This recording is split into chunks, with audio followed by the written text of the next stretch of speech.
저를 또 비판하시는 분도 계실 수는 있지만 제가 솔직한 저의 의견을 말씀을 드리자면 이러면은 이강인 선수 아예 안 데려가겠다는 뜻 아니야? 두어 명 정도가 결국은 관건이라는 생각이 들어요. 말을 뭐 잊질 못하세요.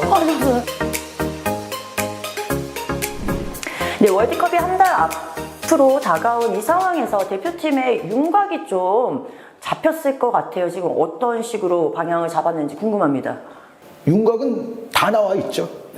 그리고 또 축구에 관심이 많으신 국민 여러분들께서는 다 알고 계시죠, 이미. 그래서 아니, 지금 이제 26명이잖아요. 이번에 이제 코스타리카전, 카메룬전을 통해서 26명을 딱 뽑았었거든요. 그러니까 여기가 아주 강력한 윤곽인 거죠. 이게 아웃라인이에요.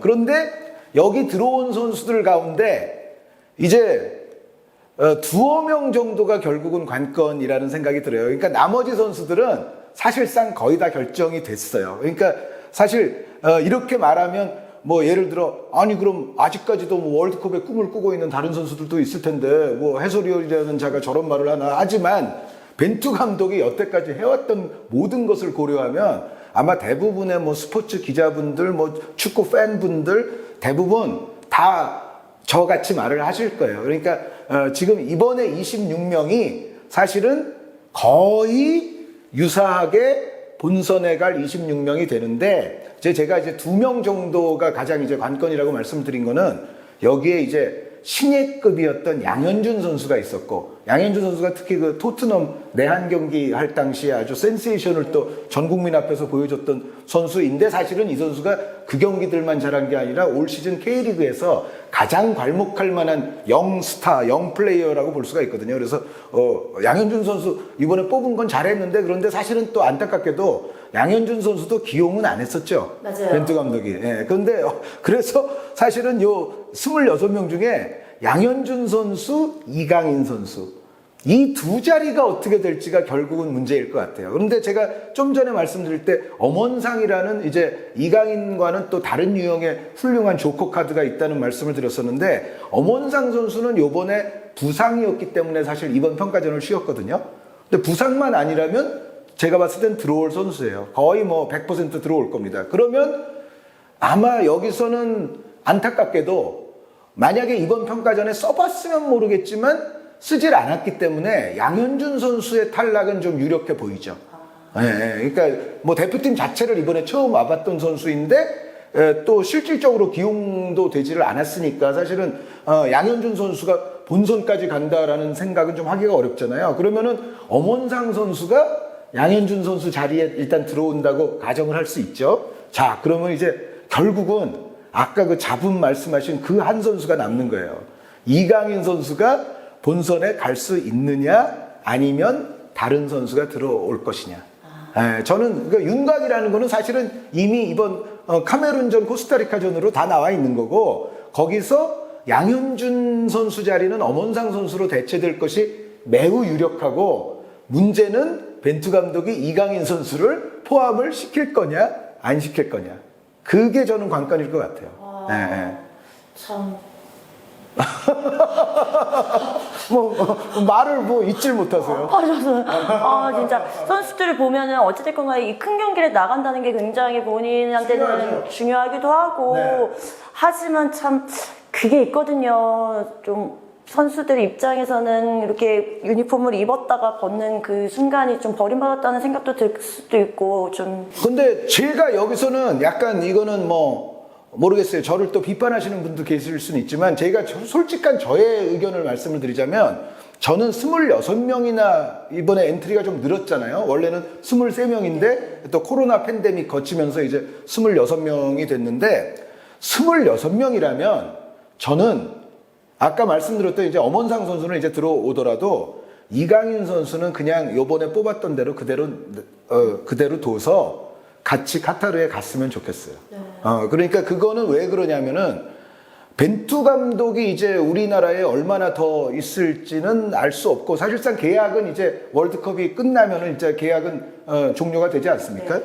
그런 거를 고려해 봤을 때 이강인 선수는 지금 올 시즌 라리가에서 하고 있는 폼을 고려했을 때는 설사 이제 벤투 감독 시절에는 중용이 안 됐더라도 결국은 한국 축구에 굉장히 요긴한 선수 가운데 한 명으로서 앞으로 또 연령으로 봤을 때 앞으로 긴 시간 활약이 유력한 선수 아닙니까? 그러면 앞으로 뭐 어떤 감독이 또 맡게 되고 할지는 모르겠지만 미래를 위해서는 우리 입장에서는 이강인 선수가 월드컵 본선에서 뭐 뛰건 안 뛰건 뭐 뛴다면 뭐 어떻게 뛰건 간에 일단 월드컵 본선 무대를 구경이라도 하는 것이 아마 많은 우리 국민들과 축구 팬들의 입장에서는 그런 생각을 할 것이고 저도 그것에 동의를 합니다.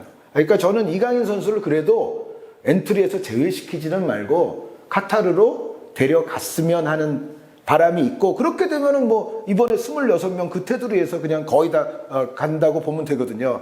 그런데 어찌됐건 벤투 감독이 이강인 선수도 그런데 두 경기 다 안 뛰게 했단 말이죠. 그래서 이제 많은 이제 어떤 우려라든가 지금 또 나오는 여러 가지 분들의 이야기가 이러면은 이강인 선수 아예 안 데려가겠다는 뜻 아니야?